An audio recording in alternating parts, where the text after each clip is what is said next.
جب کوئی شخص فوت ہو جاتا ہے تو اس کے اعمال کا سلسلہ ختم ہو جاتا ہے۔ جب آپ تھے تو آپ نماز بھی پڑھتے تھے اور آپ کے نامہ اعمال میں اس کا ثواب درج ہوتا تھا۔ اب آپ چلے گئے دنیا سے تو نمازوں کا سلسلہ ختم ہو گیا۔ آپ صدقہ دیتے تھے، اس کا ثواب آپ کو دیا جاتا تھا، اب آپ نہیں دے سکتے۔ آپ تسبیحات کرتے تھے، آپ کسی کی مدد کرتے تھے، آپ لوگوں کو راستہ دکھاتے تھے، راستے میں پڑی ہوئی چیز اٹھا لیتے تھے، کسی پیاسے کو پانی پلا دیتے تھے، کسی بھوکے کو کھانا کھلا دیتے تھے، کسی برہنہ وجود کو لباس دے دیتے تھے، کسی کا بیٹھ کے دکھ سن لیتے تھے، کسی کی مشکل میں کام آ جاتے تھے۔ آپ حج کرتے تھے، آپ عمرے کرتے تھے، آپ قرآن مجید کی تلاوت کرتے تھے، یہ کتنے اعمال خیر تھے جو آپ بجا لاتے تھے۔ لیکن جب موت آئی تو یہ سب کچھ ختم ہو گیا، الا من ثلاثہ، لیکن 3 اعمال کا ثواب ہے جو اس کے نامہ اعمال میں درج ہوتا رہتا ہے۔ وہ کون سی 3 چیزیں ہیں سنیے، اور یہ اعمال اپنی زندگی میں کمائیں تاکہ نامہ اعمال کبھی بھی جو ہے وہ بند نہ ہو اور یہ چیزیں درج ہوتی رہیں۔ سب سے پہلی چیز صدقہ جاریہ، ایسا صدقہ کہ جو جاری رہے۔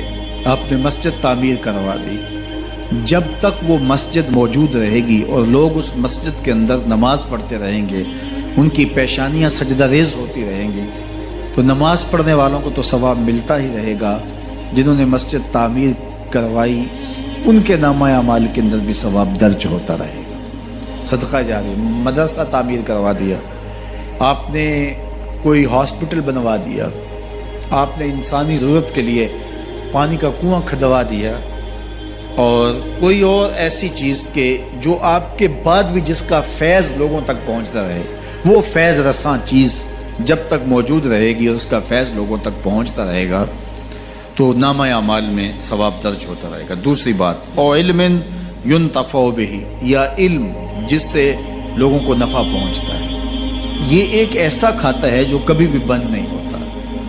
آج میں اگر حضور علیہ السلام کے فرامین آپ کے سامنے رکھ رہا ہوں اور آپ اس کو سن رہے ہیں اور اللہ توفیق عمل بھی نصیب فرمائے، تو مجھے بتائیے، مجھے تو اس کا ثواب ہو ہی رہا ہے۔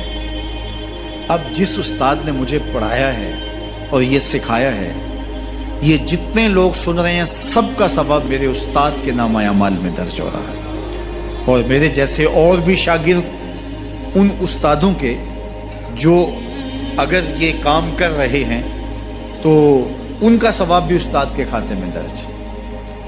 اب اس کا ثواب پھر ان کے استاد کے کھاتے میں درج، اور پھر ہمارے استادوں کے جتنے بھی ہم سبق تھے سب کا ثواب ان استادوں کے کھاتے میں درج، اور پھر ان کا ان کے کھاتے میں، اور یہ چلتے چلتے حضرت ابو ہریرہ کے کھاتے میں چلا گیا، اور پھر ان کا ثواب رسول کریم کے کھاتے میں گیا۔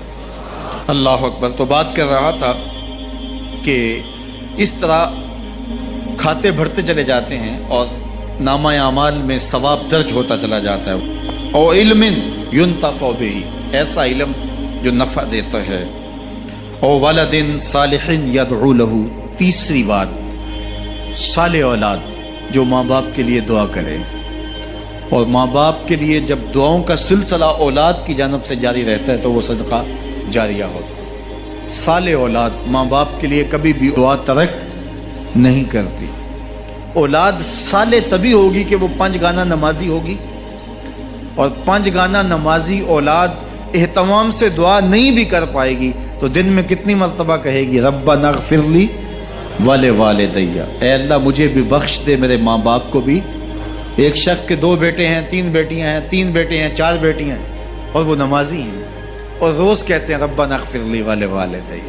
یار کبھی تو کوئی لمحہ ایسا ہوتا ہے جب تار جڑی ہوئی ہوتی ہے، کبھی تو لمحہ ایسا ہوتا ہے جب بالکل خلوص کا رشتہ مضبوط ہوتا ہے، کبھی تو لمحہ ایسا ہوتا ہے جب رقت طاری ہوتی ہے۔